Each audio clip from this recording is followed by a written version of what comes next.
Selamat malam Ibu Bapak, Saudara-saudari yang kasih Tuhan. Jumpa kembali dalam Syafaat Malam GKI Gading Indah. Ayo jadi orang bijak. Belajar dari kitab Amsal. Amsal yang kita akan bahas di malam ini terambil dari Amsal pasal yang ke-9. Amsal 9 ini adalah bagian penutup. Kok penutup? Emang Amsalnya udah habis? Kan baru sedikit. Tentu belum dong Bi. Kitab Amsal semuanya ada 31 pasal loh. 31 pasal. Ini adalah penutup bagian mengenai pengajaran tentang hikmat, di mana penulis Amsal mengandaikan dirinya sebagai seorang guru yang juga menjadi seperti orang tua yang menyapa para muridnya dengan sebutan "Hai anakku", dengan berbagai panggilan-panggilan untuk menjadi orang-orang yang berhikmat. Nah, setelah pasal 9, maka Amsal memasuki bagian mengenai Amsal dari Salomo. Kita akan juga membahas mengenai hal itu nanti. Nah, Ibu Bapak, Saudara-saudari yang dikasihi Tuhan, malam ini Amsal 9. Amsal ini terdiri dari 18 ayat.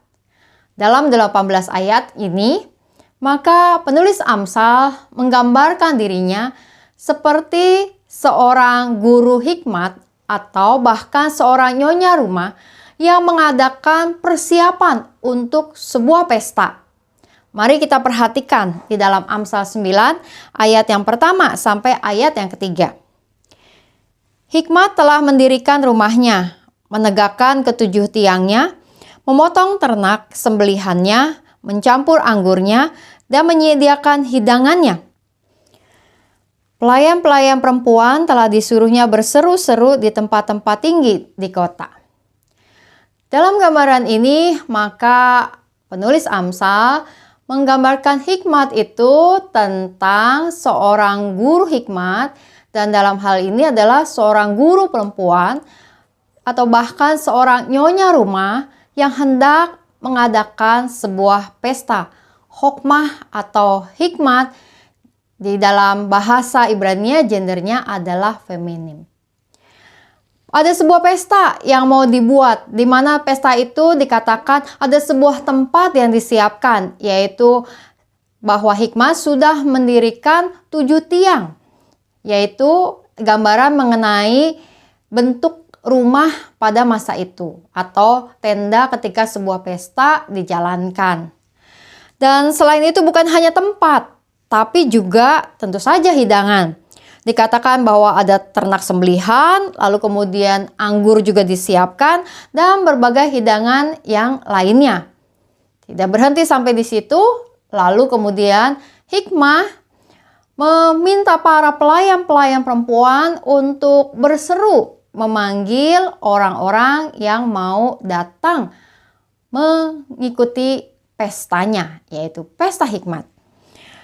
Menjadi sebuah undangan yang dikatakan diseru-serukan di tempat-tempat tinggi di kota. Gambaran tentang tempat tinggi ini yaitu untuk menyatakan bahwa supaya suara undangan itu bisa terdengar sejauh mungkin.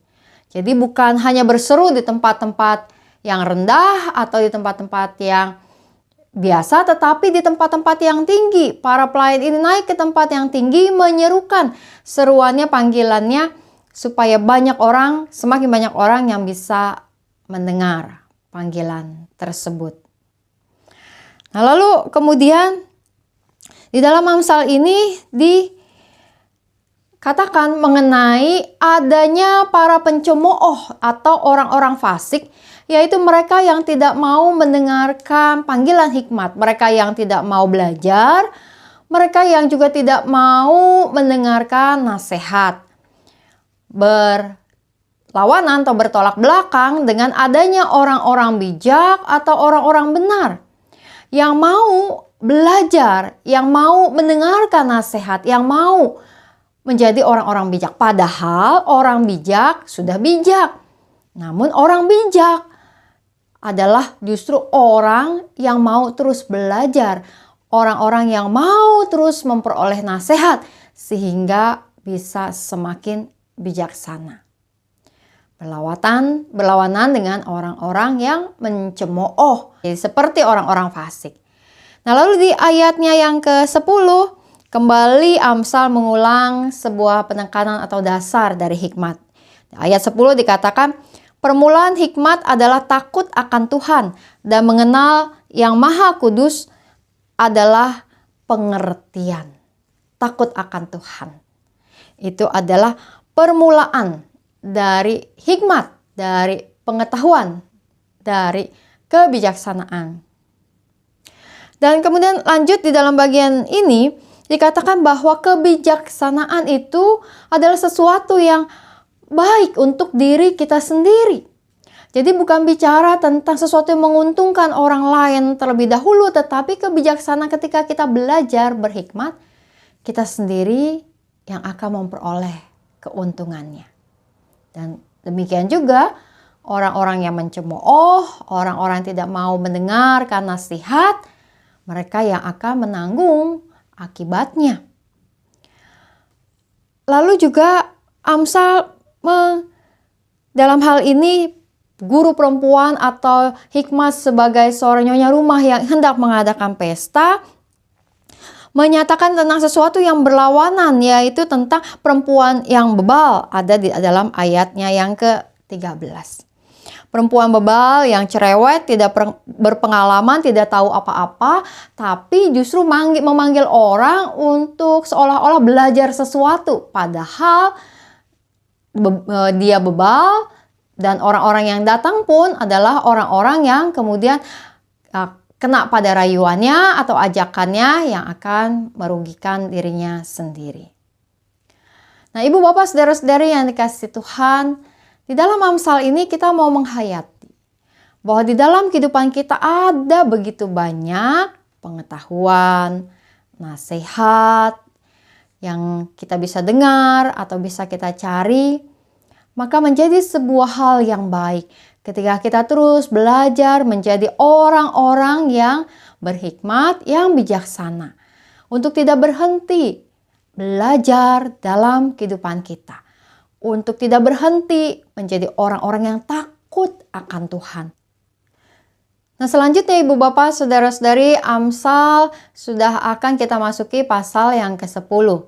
Dari Amsal 10 sampai 22 ayat 16, maka berisi mengenai kumpulan Amsal Salomo bagian yang pertama. Apa saja yang menjadi isinya, ibu bapak saudara-saudari bisa mulai juga membaca-baca sehingga memperoleh banyak gambaran dari dalamnya dan kita akan merenungkannya. Mari kita menaikkan doa-doa kita berdoa. Tuhan yang Maha Kasih, biarlah kami terus takut akan Engkau, kami terus belajar, kami terus juga bahkan mencari nasihat dan didikan dalam kehidupan kami sehingga menjadi orang-orang yang semakin bijaksana.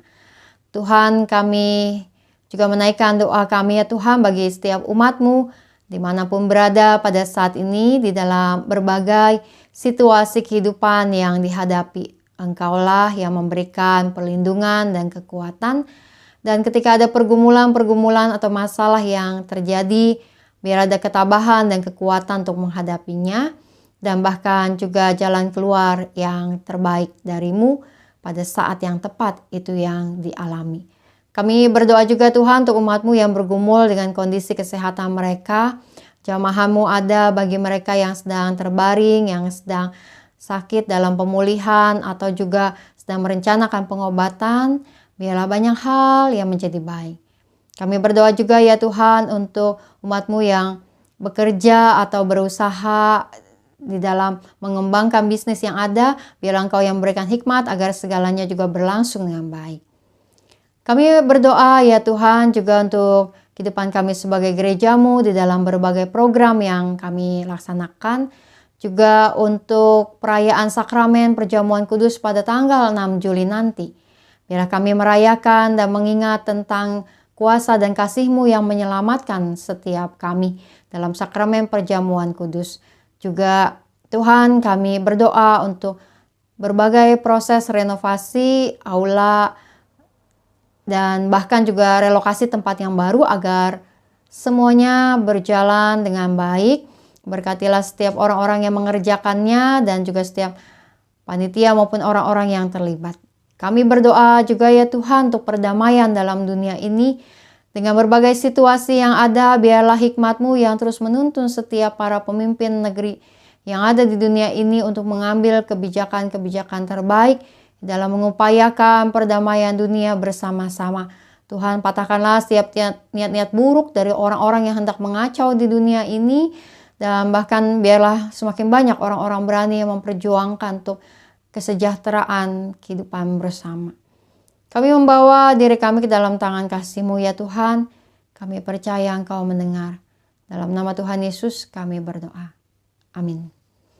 Selamat menekuni malam ini Bu Bapak Saudara-saudari. Salam 3S. Sehat, Semangat dan sukacita. Tuhan memberkati.